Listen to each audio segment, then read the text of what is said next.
And when you were 17 years old, you wanted to join you actually wanted to join the Marine Corps before you were 17, but your mother wouldn't let you. But you knew at age 17, if she would sign for you, you could go in.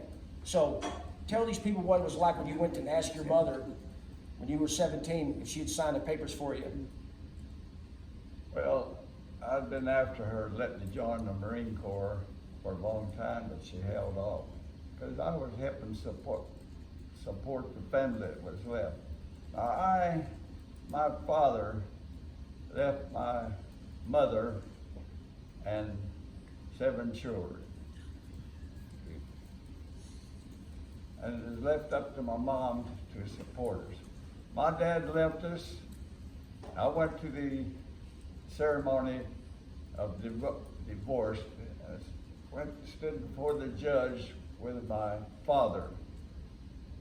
There were 6 of us kids still living at home, and the judge said, "Mr. Harvey, I'm granting you a divorce.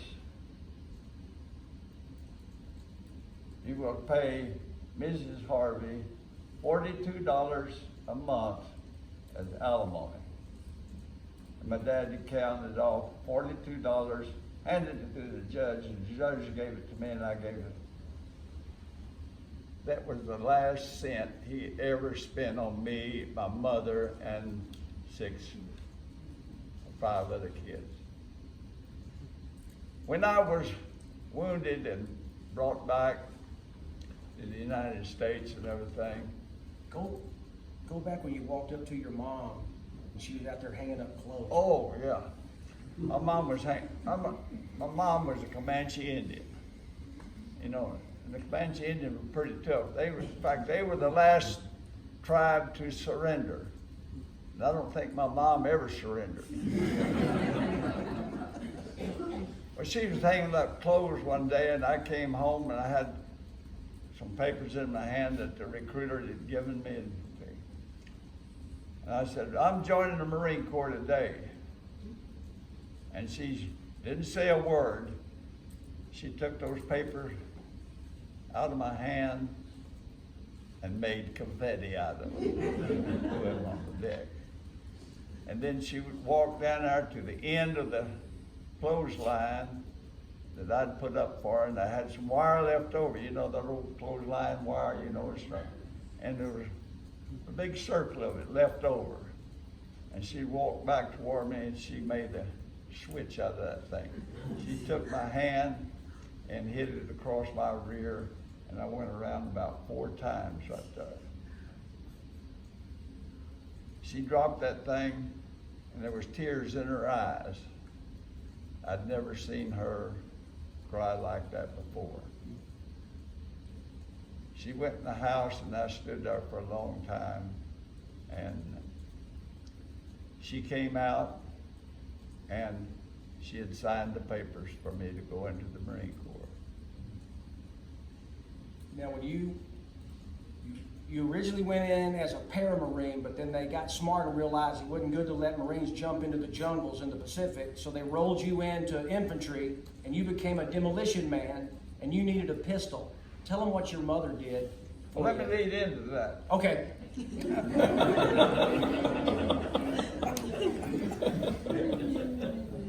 Well, I had to go to Dallas from Odessa, Texas, to be taken into the Marine Corps. And there were 2 other guys joining at the same time. I talked to others to go with me. And so, as we was coming back on the train, going to California, Camp Pendleton, the conductor said, "Hey, this train is going to stop for about 25 to 30 minutes because the people in Odessa want to send you off in the great blaze of glory," something to that effect. And when the train stopped, man, the band's playing, and all the girls were right there. I came over right there, and they were grabbing me and kissing. And I started to tear up my enlistment papers.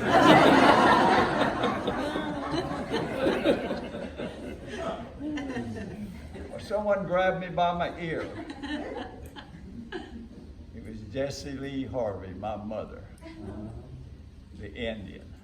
She took me back around behind the depot, and in the darkness of that, she said, "Sonny," they called me Sonny, I was so bright. I didn't even finish my sophomore in high school because I couldn't pass English. She took me behind the depot. "Sonny," stuck up her hand like this, said, "When this war is over, you come home to us." She peeled it like you would peel a banana. "You come home to us." "Yes, ma'am." "When this war is over, you don't come home no drunkard." "Yes, ma'am." "Then this war is over, you don't come home no coward." She was an Indian. Remember, they was the last ones to surrender. I bet you can't guess what this last one was. Anybody want to guess? Come home alive. No. Married. There's a fourth one out there. "And you don't come home with no tattoos." I think I'm the only Marine that ever went through the school course that didn't get out with a tattoo on. Because my mom told me not to, and I wouldn't have. All right. What else you want? I got out of order. You straightened me out. All right. Okay, so you started in the Paramarines, but then you rolled into infantry division. You were going to be a demolition man, and you felt like you needed a pistol. How'd your mother help you out there?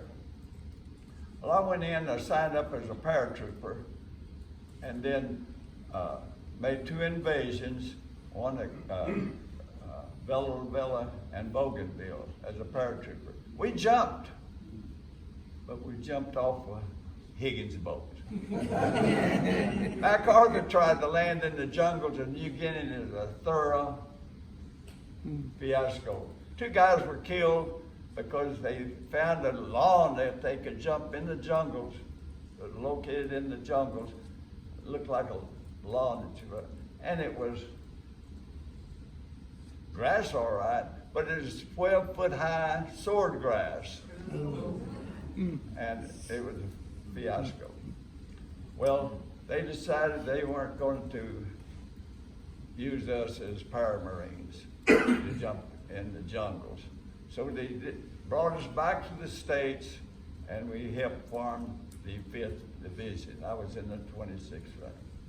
Well, I signed on to volunteer to be in the assault squad. Now, the assault squad was made up of flamethrowers, bazookas, Bangalore torpedoes, and I was a demolition man. I carried about 30 pounds of TNT on my back, and my rest of my stuff was on the back here. Well, I didn't have room, or wasn't able to carry a rifle, so I was supposed to be issued a pistol. As I pointed out, the Marines were treated like stepchilds. And they didn't have enough pistols for me to be issued a pistol. So I needed a pistol. So I wrote to my mom and told her, "Get me a pistol." I went all over San Diego trying to find one myself, but it was all taken up with it. And so my mother went out to buy me a pistol. She checked a couple of places there, and they didn't have it and everything. Well, there's a guy named Armstrong had set up a trailer house close to the depot, and she went to him wanting a pistol. He said, "Yes, I have a pistol." I told her, asked for a Browning automatic, 45 caliber, and she went in and showed him that slip of paper that had requirements on it. He said, "I have one of those." She said, "Oh, I'll buy it." He said, $200. She said, "I don't have that much money." He said, "How much do you have?" And she said, $75. And she said, I can't afford that. And so she left, walked about a half a block down the street.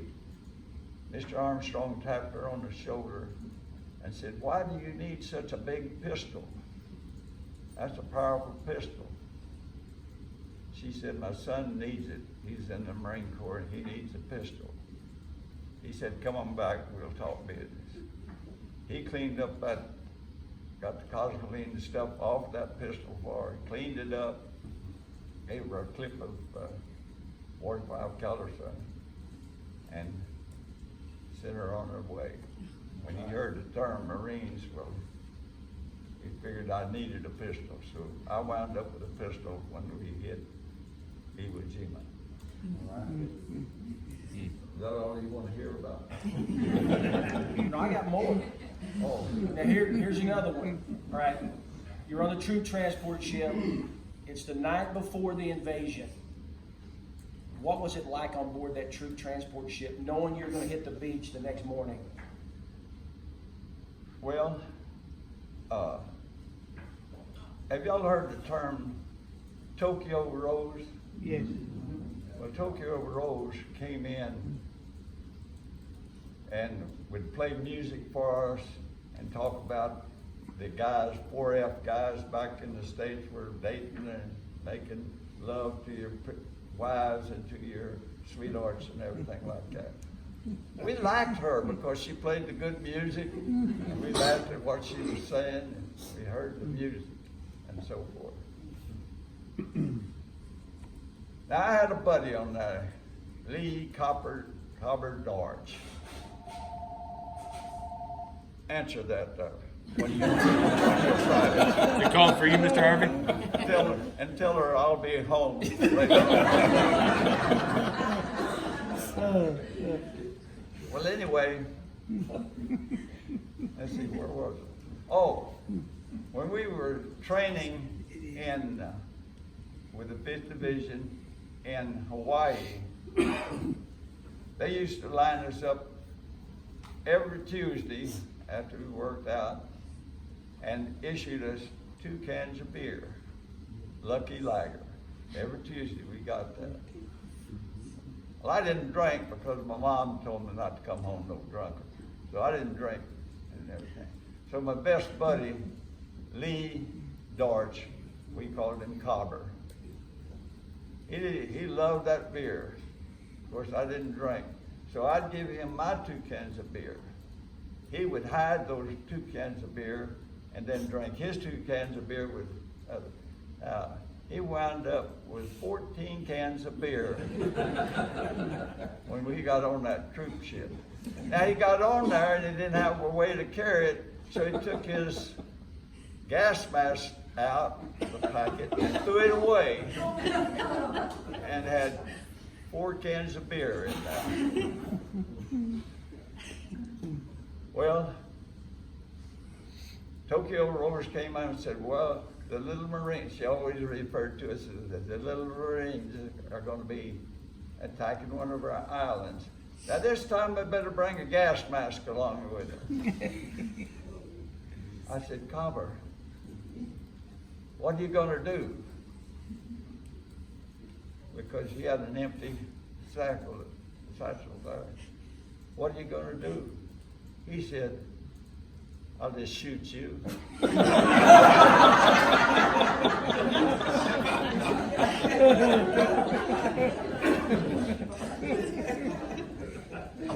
my best buddy.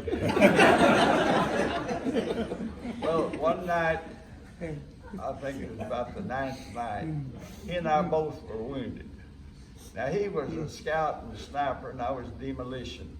So he put that kind of in front of us with a young guy named, I can't think of his name offhand. Remember, I'm working with a 75-year-old brain and some of it's worn out. But anyway, he was out in front, supposed to warn us in case there was a banzai attack. And the guy that was assigned, a BAR man was assigned. Y'all know what a BAR is, Browning automatic rifle, you know, and shot him. Well, he was assigned with him. This kid had never been in action before.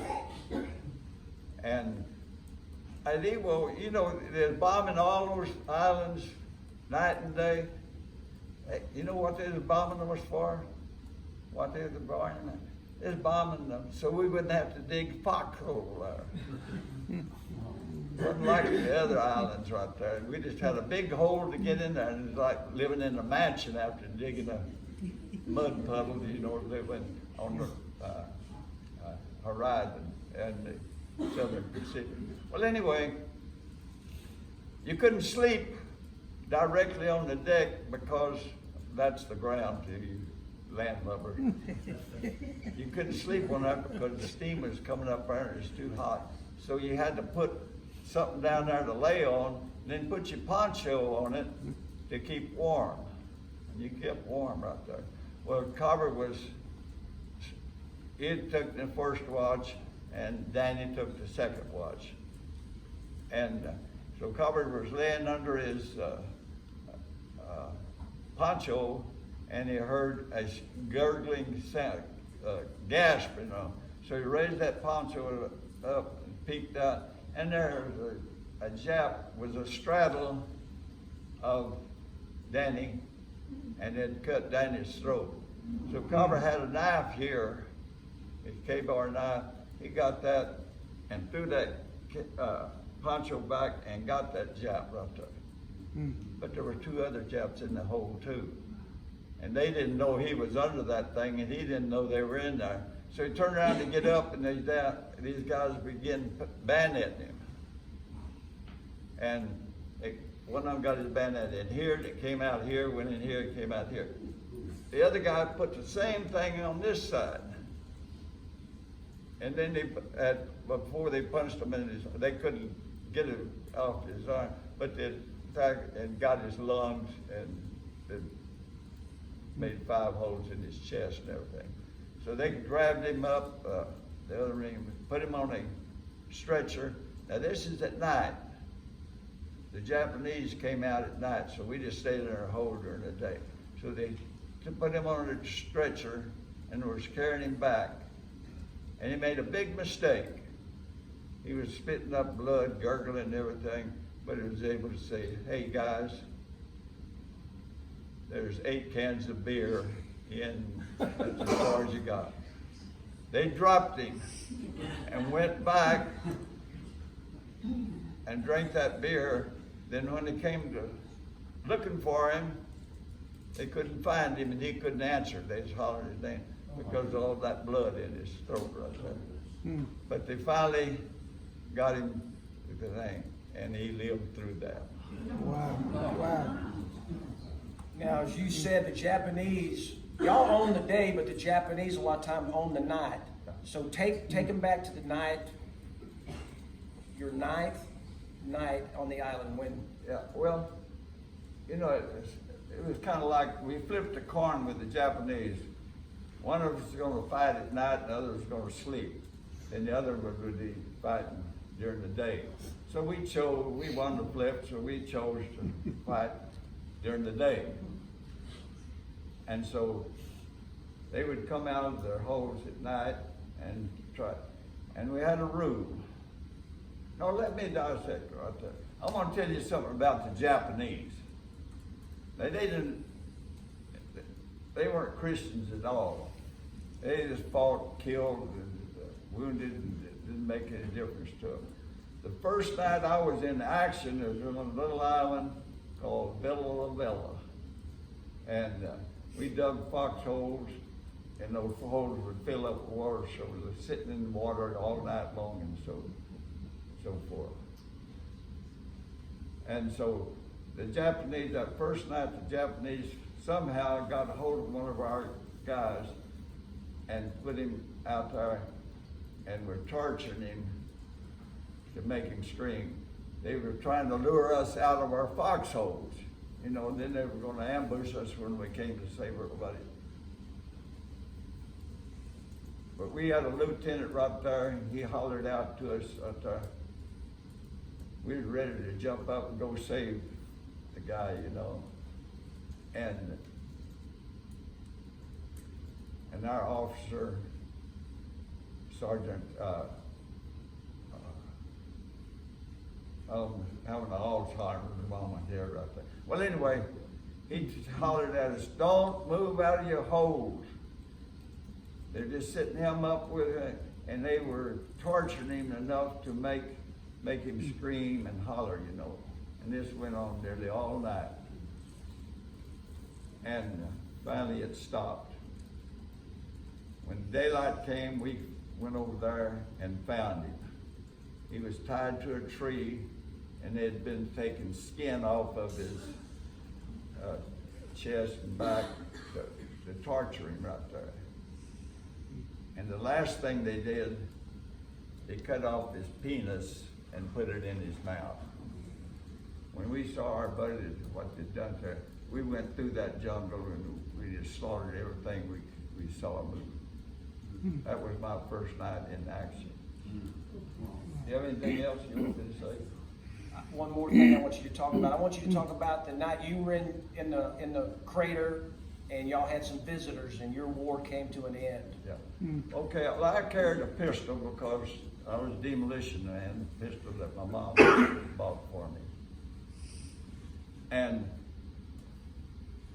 there were two other guys assigned into the hole with me. One of them was a sergeant, and the other was a PFC. And so we made a berm in this big, this is a big bomb hole right there. So we had room to move around in. So we built a berm. So in case anything came in or anything, two of us would be sleeping over here, and over here the guy would be awake, watching. Now, a pistol was ideal for that kind of fighting, nighttime fighting. Remember, we lost the flip, and I guess we chose the day to work, and they chose the night, took the night. Well, I was asleep under my poncho. Well, I'd handed him a pistol to the sergeant, and he had the pistol out, and he was on the second watch. And so I was asleep here.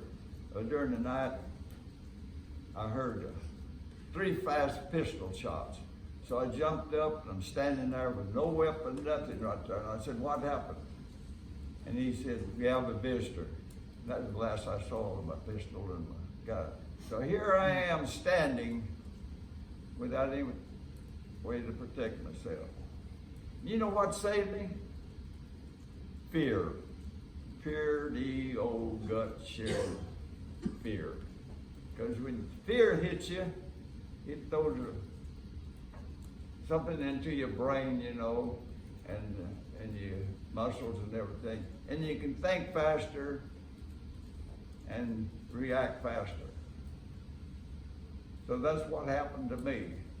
I heard a thump. Now the Japanese used a hand grenade. That's one of them right there. Where'd you get this?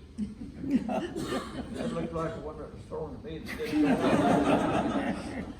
Well, you know, our hand grenades had a spoon on it, and when you threw it and released it, it released the hammer that came down and set off the charge. Ours was the second one, and theirs was a 6-second hand grenade. This Jap, I'd heard it a lot of times before. I knew what was happening. He pulled a pin on it and thumped it against something like that. When I heard that thump, I knew I had 6 seconds to make up a plan. Now my brain was, with that fluid jumping into my brain and everything right there, I thought of a plan. Good. So when this thing came over, it looked like, after I heard the thump, it looked like a cigarette butt at night, you know, it sparkles. Well, my plan was to catch it. As it came in, I was able to watch it come in, and I had it right here and tossed it out of the hole. And I sit back, because I knew another one was going to be coming. I heard the thump again, and I knew that Jap was pretty smart. He was going to hold that for a couple of seconds and give me less time to react. Now, that adrenaline in my mind was really working. And when it came, I bobbled it and it hit at my feet. That thing exploded. And of course, it took me out of the war. It got my leg real bad, my buttocks was covered, my back, everything. Because when he threw that thing in, it landed right beside me. I was kind of against the side of that hole where it landed. So I just raised my hip up and sat on it. And you can imagine what, but it did when I sat on it, it mashed it partially into that volcanic ash. Now you've heard the story of the songs about the sands of Iwo Jima. It wasn't sand, it was volcanic ash. The grains, it looked like little pebbles, that's what they think. Well, that sprinkled my rear and my legs and everything. And so I knew that I had to get help. And we were told never to get out of your hole at night. Anything that was walking you shot. And so I was able to struggle out and begin to crawl and drag myself back to another hole. Now I had visions. I was in pain and I had visions that would come unto him. And my mom came to me in my vision and she said, "Sonny, you cannot die here. You move. And then she faded away. And then I had a girlfriend at the time. She came through my mind. And she, you get help, you need help and everything. So I was just about ready to give up. Then my coach, Joe Coleman, a football coach, he cussed and fussed and everything on the practice field right there. And he came into vision and he said, "Harvey, get off your dead ass and move and get moving up there." So I crawled to the hole and I had to warn these guys. There's a guy, a corpsman named Broussard was in that hole. I knew he was there. I said, "Broussard, this is Harvey, and I'm coming in. Now don't shoot. I don't have a helmet on. Don't shoot." And so I got there and just got my elbows over the hole, and I passed out. And next thing I knew, I was in a long trench where a bulldozer just made a trench in the volcanic ash there. And there were hundreds of, what do you call the things you lay on? Stretchers. Yeah, and there's being treated by corpsmen and doctors along there right there. Well, my parachute troops, man, I love those things. I wore a size shoe 5.5, and 7 was the closest I had. But they finally found a shoe that would come close with me. Then they gave me 4 pair of socks on it right there. But that shoe, that boot had taken a lot of, it was ruined, And I felt the corpsman taking it off of me. Remember, I'm laying on my stomach.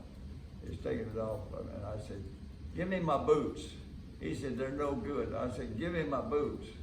I said, "I want my boots." And so he gave me my boots and put them in, I was sitting on a stretcher and I was hugging those boots and I wasn't going to give them up. And then he gave me another shot and I passed out. Then I wound up on a Higgins boat with other stretchers in there, and they decided that we had to be transported up there. So they put us on a LST first, and then the LST would dock on the side of the hospital ships. But this was the 9th day, or the 9th night. And all the hospital ships had gone to Guam, Saipan, and Tinian to take off the wounded there. And so they had to make hospital ships out of old transports, you know, things that carried tanks and all that kind of stuff. And so they pulled that LST up beside it and take us off from there. But first they took us out of the Higgins boats on platforms, you know, and it was coming up, the platform hit, and we were in stretchers that were made out of chicken wire and metal pipe around it, like that. These metal stretchers. That thing banged against the thing, and the Marine on the side next to the edge right there slipped off. Of course, he's in that stretcher, and he took him right to me. I bet 25 sailors jumped off the ships and the thing right there, trying to save that guy, but he didn't. They went too deep, you know, too fast. They couldn't save it. So they pulled us around there in front of the LST. They opened their gates on the LST like this. That Higgins boat went up in there. And then they put us on the top of that LST, the deck of that LST, and put us against the USS Ozark. Now the transport ships that hauled trucks, tanks and everything were named after mountains. And so I was on that mountain. And they took me and put me on the deal here. I'm on the deck, and it's raining, and this ship is sitting there. We're about probably a mile off shore there, and the seas were still kind of rough, the rain. And I was on the deck, and I said, "Take me to the other side." He said, "No, we can't." Because they had stretchers laying across a lot of stretchers, guys on them. And just, the wind must have changed and moved around so that I could see the flag flying on the Mount Sarabachi. And there was streams of sunlight coming down and lit up that whole mountain right there. And I cried. And that was the last time I saw it. I saw it 65 years later on a trip there. But they put me on another ship called the USS Ozark, and they began operating on me. Then I woke up, and I was in a bunker. I sit about this high off the deck. There were 2 bunks out there. And they had to put us in the ship's crews, had to put them in their rooms and so forth, because that wasn't made for a hospital, you know, everything. And so that night, or during the day, I guess, there was a pipe above me, and I knew I had to find my boots. So I called out for a corpsman, and no corpsman. Hollered again, nobody came.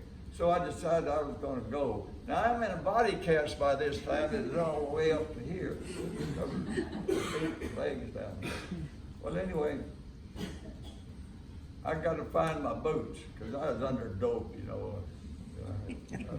Trying to keep still. And I reached up there and grabbed the pipe that was behind me, above me, and pulled myself off the bunk, went hand over hand, and I had to go through, see that space above the doors right there? Well, a pipe ran through that. And I was over here, and I was going to swing myself under in that cast, you know, and catch it over the other side. But when I swung, I lost it. I hit the deck. The next time I wake up after that, I'm in a cot in a big room. It's probably as big as this area here. And I'm thirsty, I'm hungry, and you know, and hurting all over and everything. So I hollered real loud, and I corpsman just as loud as I could, because I wanted the corpsman to come take care of me. There must have been 100 cots out there with guys in it. And Most all of them had bandages on their head, you know. So when I hollered, they all hollered and screamed too. Well, the guy next to me right there, he was laying there looking up at the ceiling. And I said, hey mate, where's the corpsman around there? I said, I need a corpsman right there. He wouldn't answer me. He just kept laying there. And then I hollered again. All these guys began to holler and scream, you know. And I shut up. I wanted the corpsman to hear me, you know. And I did that about 3 times and they drowned me out. So I lay there, you know, just mad, you know. Well, I heard the hatch, that means door, and hatch means opening, you know, instead of the door. That thing slammed. I looked up, and it was Dr. Anderson, the guy that had operated on me, and put me in that cast. So I hollered real loud at him, and then all these other guys began to holler too. And he just kind of shook his head and kept walking, you know. And I hollered again, they hollered again. He went out that door. I said, he's got to come back through there, and I'm not going to holler this time. I'm going to wave at him. And so, sure enough, 30 or 40 minutes again after I'm taking my eyes off of him, he started walking down there, and I started waving, and he kept walking. And then he got nearly out the door right there, and he turned around. I was waving with both hands this time. And he came back here, and he said, Harvey, what the hell are you doing down here? I said, I don't know. He said, you stay here. I'll be back. I said, you promise? So he left. He said he's going to get some help. And when he left, the door opened again, the hatch opened again up there. About 10 guys came through there. And they had on smocks and everything. I could tell that they were corpsmen. Answer that phone, tell them I'll be home for supper. But anyway, they came in there and they would go to one of these cops with one of these guys, doctor would put I guess he was a doctor, he'd put a stethoscope tube down on it right there. And some of them out there and shake your head, and these corpsmen would put that guy on a deal and take him out, you know. Some of them would pass up and after testing and everything. Well, Dr. Anderson finally came back with 4 guys, 4 corpsmen right there. And he said, we're taking out. They put me on a stretcher. And, before the doctor got back, that group of guys that were testing everything, when they got to me, I told them, hey, I'm alive, don't tip me, you know, because I figure these guys are dead. And that guy over here that wouldn't answer me, he had been dead all the time, you know, his eyes were still open, he was looking up there. And so when Dr. Anderson got back down there, and he had them open the door, and they had to open the hatch, and they were working at it and everything. And Dr. Anderson put a stethoscope to me down on his thing. I said, Doctor, what is this place? What's happening down there? What's wrong with all these guys? He said, they're Marines that have been head injured, and there's no hope for them. They are down here, and they passed away. We had to bury them at sea because all of the hospital ships were gone. We had 6 hospital ships. They were all going back to unload there. Had so many injuries. And he was talking to me. And he said, this is a waiting room. Is this God's waiting room? He said, yes, you can say that. This is God's waiting room because they will all be buried at sea. But I lived through it and got back to the States. Hallelujah. This is a book written by Mr. Harvey. Hell Yes, I'd Do It Again. Now, didn't you tell me you're writing a sequel? Well, this is a good book. I read it 4 or 5 times myself. And you're writing a second book, aren't you? This one's, if you can see it, hell yes, I'd do it again. You know, I had a pretty interesting life, all that kind of stuff. And in fact, I had a real interesting life. I was married 5.5 times and divorced 5.5 times. I'm a slow learner. Well, I'm writing another book. And this one's hell yes, I'd do it again. The next title, all I've got is the title. Well, on second thought. Or if you have any questions, I'll answer anything. If I can't answer it, don't know it, I'll lie and tell you. Like I didn't know what I'm talking about. Yeah, what's your Where's question? Memphis, Texas at? What? Where's Memphis, Texas? Memphis, Texas. That's where Fred Harvey was born. Yeah. I think they have a big shrine down there. Fred Harvey was born here. Well, it's a little town about 20 miles east of Amarillo. And my folks had been in, they worked at the studios. My dad was a plasterer, and they were making scenes and all that kind of stuff. And we lived there for a while, and then we moved. We're moving to Austin. I don't know whether we were back to Austin or what, but we were on our way to Austin. No, San Antonio. Well, anyway, we got there and we had a tent. We had an old Model T truck. My dad and mother told me about this. And so they took the part alongside the railroad run right through the middle of the town, right parallel to the highway. And so they set up her tent there. My mom went into labor, and that's where I was born, on the railroad tracks. Now I went through there one time, and I knew I was born in Memphis, had no idea where it was or anything. So I went in there, I was on my way to Colorado, and I decided I wanted a pizza. And I saw a pizza shop up there, so I went in there and parked, and went inside, and the little waitress took my item, you know, I wanted a small pizza. And when she brought it back, I said, "What's the name of this town?" She said, "Memphis." I said, "Well, I was born here." And so, let me finish this story up, and I'll let y'all go home to eat. Who's gonna invite us to eat? What'd your mom have to say when you got back? We're What good. did your mother have to say to you when you got back? She Back gave home. you 4 rules when you left. Oh, yeah. And she knew that I lived up to all those rules. Well, anyway, this little girl told me that it was Memphis and everything. So I drove on back and left, and I decided, well, I'll just stop in and check the library and see if they want one of my books better right there.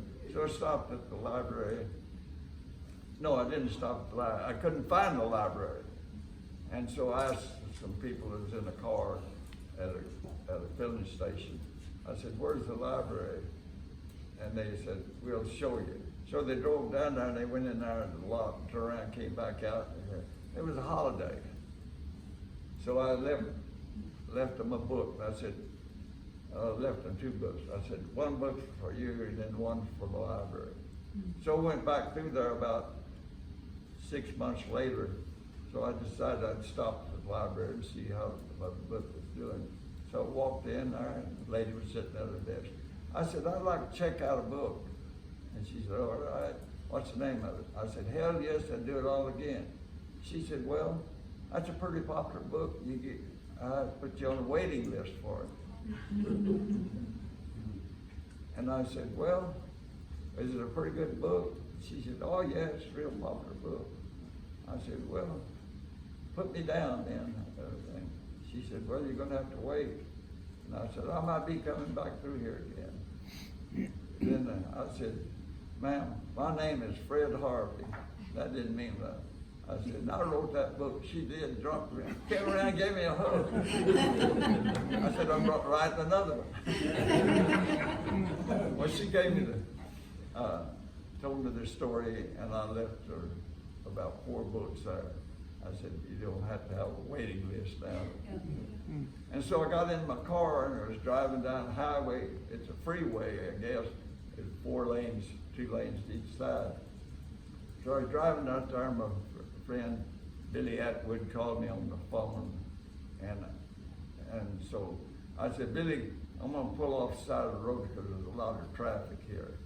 And so I pulled off the side of the road, and just as I pulled off, there's a cop's car pulled right past me. We went on down there, and I saw it turn around and go across the median, went back in the other direction. I said, well, he's chasing some speeder. So I sit there and got on the phone again, and I look up in the rear view mirror. There that cop was, lights flashing, you know, and everything. I said, Bill, I'll get in touch with you later. I'm being pinched, you know. So I was sitting back in the car and that light was flashing. So no movement. I think you couldn't see any movement back there. So I opened the door. I said, do you want me to come back there, or are you going to come up here? And a sweet little voice said, I'm coming your way. Wait there for me, sir. I looked back there, and a beautiful young lady with a pistol on her hip that was bigger than she was. And I said, what did I do wrong? She said, oh, you did no wrong. She said, I just wanted to talk to a Marine. And I saw your sticker there. And I just thought I'd like to talk to you. And I said, well, she said, my son is a Marine. I said, let's talk. So we went around and we talked. She told me he was stationed in Okinawa at the time and so forth. And then I said, I've written a book about the Marine Corps myself. I'm gonna give you one of them. So I opened up my trunk and got a book out right there. And she gave me a hug, you know, and kissed me on my cheek right there, and I said, you want 2 books? We were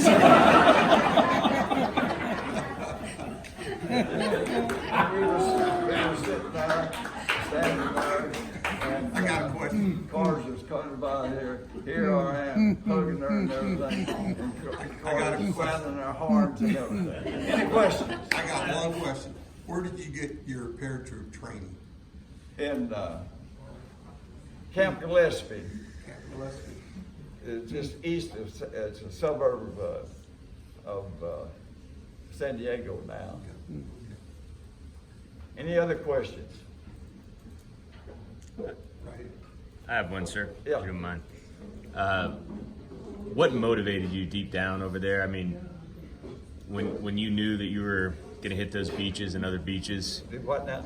What motivated you? What motivated you internally when you knew that you were going to hit those beaches, when you knew that you were going to face those guys? What motivated you to keep you going? Well, I'd been in 2 other invasions right there, and I knew it was going to be tough again. But we took things and they showing us pictures of it and everything.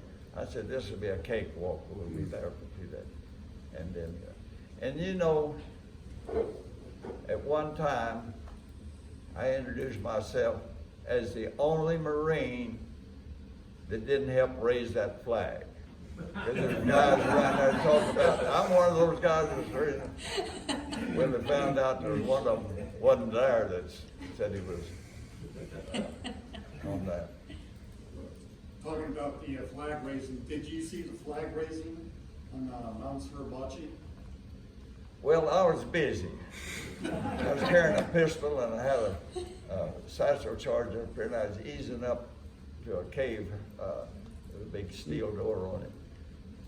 And I heard this cheer go up, man, just loud and everything.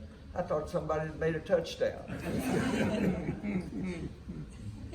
And I turned around there and looked, and there was a flag flying up there. And I thought, well, it's going to be over in a few days. Of course, it took us 35 days, I think, to secure the island. Any other questions? Just. No, no, I'm not married. Just a comment, I'm a retired Marine, and I'd like to thank you and about 12 million other guys, because if it hadn't been for you, our grandkids could well be speaking German and Japanese today. Absolutely. Thank you. Yes.